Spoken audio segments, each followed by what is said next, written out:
శ్రీ గురుభ్యో నమః.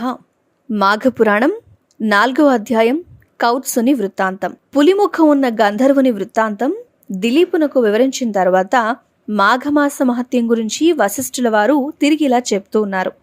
పూర్వకాలంలో కుత్సుడు అనే పేరున్న విప్రుడొకడున్నాడు.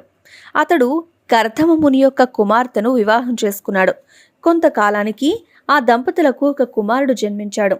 కుమారునికి 5వ సంవత్సరం రాగానే ఉపనయనం చేశారు. ఆ బాలుడు దినదినాభివృద్ధి పొందుతూ పెద్దలను గౌరవించడం, విద్యాభ్యాసం మీద శ్రద్ధ చూపించడం, నీతి నియమాలు పాటించడం, దైవ కార్యాల మీద భక్తి కలిగి ఉండడం, ఇలా మొదలైన కార్యాలన్నీ కూడా చేస్తూ సకల శాస్త్రాలు అభ్యసిస్తూ ఉన్నాడు. ఇలా కొంతకాలం గడిచిపోయింది. ఆ బ్రాహ్మణ బాలునికి యుక్త వయసు వచ్చింది. అతనికి దేశాటన చేయాలి అనే కోరిక కలిగి తీర్థయాత్రలకు బయలుదేరాడు. అనేక పుణ్యక్షేత్రాలు దర్శించుకున్నాడు. సిద్ధులను సేవిస్తూ మాఘమాసం వస్తూ ఉన్నప్పటికీ కావేరి నదీ తీరానికి చేరుకుని ఉన్నాడు. ఆ పుణ్యము కలది ఈ మాఘమాసంలో నాకు కావేరి స్నానయోగం లభించింది, ఇది నా భాగ్యం, మాఘమాసం అంతా కూడా ఇక్కడే ఉండి అధిక ఫలాన్ని సంపాదిస్తాను అని మనసులోనే నిశ్చయించుకుని ఒక ఆశ్రమాన్ని నిర్మించుకున్నాడు. నిత్యం తను ఆ నదిలో స్నానం చేస్తూ భక్తితో భగవంతుడిని సేవిస్తూ అక్కడనే కాలం గడుపుతూ ఉన్నాడు.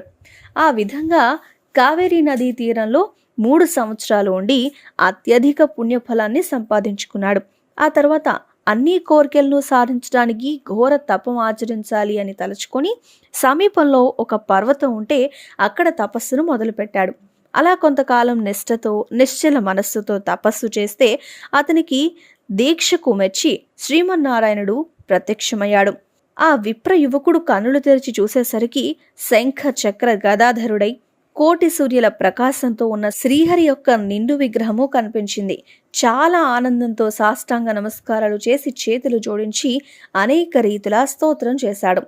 అలా స్తుతించిన ఆ బ్రాహ్మణ యువకుడి భక్తి భావానికి శ్రీహరి సంతోషించి అతన్ని ఆశీర్వదించి ఇలా పలికాడు.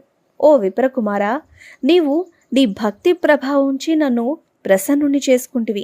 అది ఎలా అంటే, నువ్వు వదిలిపెట్టకుండా అనేక పర్యాయాలు మాఘమాసంలో చేసిన నదీ స్నానము, తపస్సులు కూడా పొందలేని మాఘమాస పుణ్యఫలాన్ని నువ్వు సంపాదించావు. అందువల్లే నీపై నాకు గాఢమైన అనురాగం కలిగింది. కాబట్టి నీకేం కావాలో కోరుకో, నీ అభీష్టాన్ని నెరవేరుస్తాను అని చెప్పాడు. శ్రీహరి పలికిన పలుకులు ఆ బ్రాహ్మణుడు తన్మయుడైపోయాడు. ప్రభు, జగద్రక్షక, సర్వాంతర్యామి, ఆపద్బాంధవ నారాయణ, నీ దివ్యరూప దర్శనం వల్ల నా జన్మ తరించింది. నిన్ను చూసినది మొదలు ఏ విధమైన సుఖాలను కోరుకుంటాను? సుఖాలు కోరుకోవడానికి నా మనస్సు అంగీకరించడం లేదు. మనిషి ఏ మహాభాగ్యం కోసం జీవితాంతము దీక్ష చేస్తాడో అలాంటి మహాభాగ్యం నాకిప్పుడు కలిగింది. అలాంటప్పుడు నేను ఇంకొక కోరిక ఏదైనా కోరగలనా? నాకు ఇంకేమీ అవసరం లేదు. కానీ మీ దివ్య దర్శనం నాకు ఎలా కనిపించిందో అలాగే అన్ని వేళలా కూడా ఈ స్థలం దగ్గర భక్తులకు దర్శనం ఇవ్వాలి, అదే నా కోరిక అన్నాడు.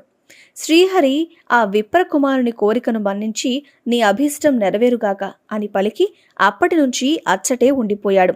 కొంతకాలంకి ఆ యువకుడు తల్లిదండ్రులను చూడ్డానికి తన గ్రామానికి వెళ్ళాడు. చాలా దినాలకు కుమారుడు వచ్చాడని వృద్ధులై ఉన్న తల్లిదండ్రులు చాలా సంతోషించారు. ఇక్కడితో 4వ అధ్యాయం పూర్తయింది. మాఘపురాణంలోని ప్రతి అధ్యాయాన్ని మీకు అందించే ప్రయత్నం చేస్తాం. ఈ వీడియో కనుక మీకు నచ్చినట్లయితే లైక్ చేయండి, షేర్ చేయండి, మా ఛానల్ని సబ్స్క్రైబ్ చేసుకోండి.